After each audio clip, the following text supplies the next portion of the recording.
अरे का हो ड्राइवर, का हो भूल गया ना। अरे ये दशा रही तो स्टेयरिंग घूमी कि ना घूमी। अरे आवा तो के घुमा दी तो स्टेयरिंग है। अरे देखो तनी दिन पर दिन लरुआइल जात बड़ो, सुखाइल जात बड़ो। अरे ये ड्राइवर कहते हैं जितना इंजन गरमाला पावर बढ़त जाला। सुना सुनावा।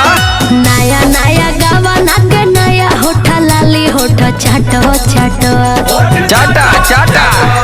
नया नया गावा नाके नया होठा लाली होठा चाटो चाटो तो दुबर रइल हो ड्राइवर गाड़ी हाको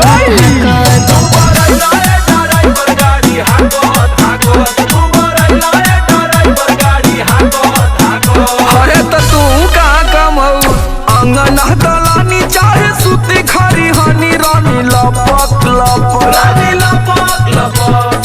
अंगन दलानी चाहे सुती खरी हनी रानी लपक लपक मजा ले लू ये पत्थर कोकोरा चपक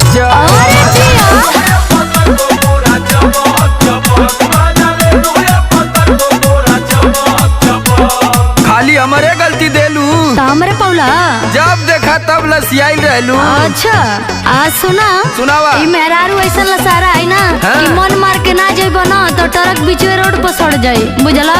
ए ड्राइवर बोला ड्राइवराइन जेतने रसइबो रसवा चुइए जा मानी ना मनवा ओही में मुइए जा।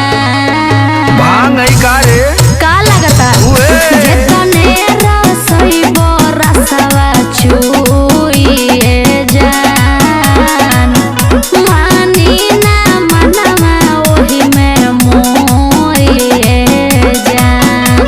अरे धस गइल आँखबा की होत ना बसाख गाल काटत काटत काटा काटा।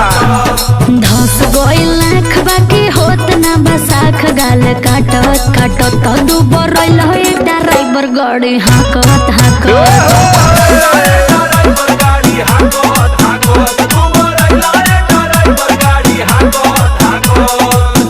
का करी तू इतना सुघर लागेली न। अच्छा तो के केतनो प्यार करी मनवे ना भरेला। अच्छा अच्छा ढेर मत फुसलाव। सही कहती पगली तोरे जवानी के कसम। सुन का मनवा तो करे वही घरी कूट देई धान। आयो दादा रोटिया बेलत जब अखिया मारेलू जान। मनवा तो करे वही घरी कूट देई धान। सही का हो।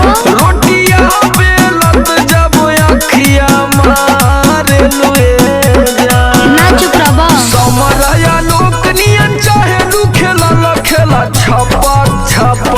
तू खूब बोलेला। समरया